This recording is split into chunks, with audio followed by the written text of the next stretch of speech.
তোমার নিজের মোবাইল থেকে বা ফোন থেকে কিভাবে ইমেল পাঠাতে হয় অন্য কোনো ইমেল অ্যাড্রেসে বা অন্য কোনো বন্ধুকে বা অন্য কোনো ব্যক্তিকে, চলো আজকের এই ভিডিওতে তোমাদেরকে দেখিয়ে দিচ্ছি। তো তার জন্য সর্বপ্রথম তোমাদের মোবাইলে থাকা জিমেল অ্যাপটিকে ওপেন করবে। তো দেখতে পাচ্ছ এখানে জিমেল অ্যাপটি রয়েছে, এটাকে আমি ওপেন করছি। আর ওপেন করলে কিন্তু এরকম ইন্টারফেস দেখতে পেয়ে যাবে।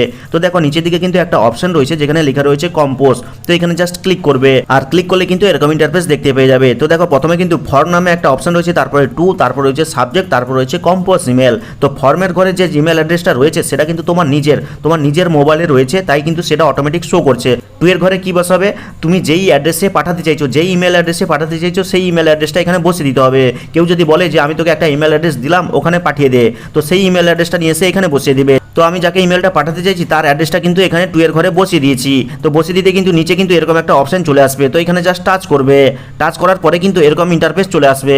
এরপরে রয়েছে সাবজেক্ট, আর সাবজেক্টের ঘরে কি লিখবে, তুমি যেই বিষয়ে ইমেলটা করতে চাইছো তার একটা মেন হেডলাইন। যেমনটা দেখো এখানে আমি লিখে দিয়েছি job application for account executive এবং তোমার নাম, অর্থাৎ এরকম করে একটা মেন সাবজেক্ট এখানে লিখে দিবে সাবজেক্টের ঘরে। তারপর রয়েছে কি কম্পোজ ইমেল, অর্থাৎ তুমি কি লিখতে চাইছো সেই ইমেলের মধ্যে সেটা কিন্তু লিখে দিবে। তো দেখতে পাচ্ছ এখানে কিন্তু আমি একটা টেক্সট লিখে দিয়েছি যেটা কিন্তু জবের পারপাসে, অর্থাৎ জবের জন্য আমি অ্যাপ্লাই করছি, এই ইমেল অ্যাড্রেসে আমি আমার আবেদনটা পাঠাচ্ছি। তো এখন কথা হচ্ছে এই ইমেলের সাথে তুমি তোমার সিভিটাও পাঠাতে চাইছো, বা ফটো পাঠাতে চাইছো, বা ভিডিও পাঠাতে চাইছো, বা কোনো ফাইল পাঠাতে চাইছো, তাহলে কিভাবে পাঠাবে। তো দেখো উপরে কিন্তু একটা ক্লিপের মতন আইকন রয়েছে, তো এখানে জাস্ট ক্লিক করে দিবে। ক্লিক করলে ফটোস, ক্যামেরা, ফাইল, ড্রাইভ সব কিছু ওপেন হয়ে যাবে। এখন তুমি যেটা খুশি সিলেক্ট করতে পারো। তো আমি ফটোসে সিলেক্ট করব, ফটোসে সিলেক্ট করতেই কিন্তু আমার ফোনের গ্যালারিটা ওপেন হয়ে গেছে।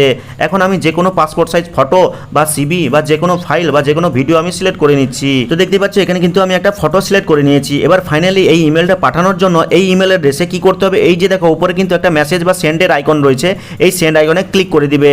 আর ক্লিক করলেই কিন্তু সাথে সাথেই কিন্তু এই ইমেলটা কিন্তু এই অ্যাড্রেসে পৌঁছে যাবে এবং তার কাছে কিন্তু একটা নোটিফিকেশন যাবে, এবং সে যখন তার ইমেলটা ওপেন করবে তখন কিন্তু এই টেক্সটগুলো দেখতে পাবে এবং সঙ্গে এই ফটোটাও দেখতে পাবে। তো এখন কথা হচ্ছে ইমেল তো তুমি পাঠিয়ে দিলে, এখন সেই ইমেল কাকে পাঠিয়েছো বা পরবর্তী সময় যদি চেক করতে চাও যে আমি কাকে কাকে ইমেল পাঠিয়েছি সেটা কীভাবে চেক করবে, চলো দেখিয়ে দিচ্ছি। তো ব্যাকে ফিরে আসবে, ব্যাকে ফিরে আসার পরে কর্নারে 3 লাইন দেখতে পাচ্ছ, এখানে ক্লিক করবে। ক্লিক করার পরে দেখো নিচের দিকে কিন্তু একটা অপশন রয়েছে সেন্ড নামে, এখানে ক্লিক করবে।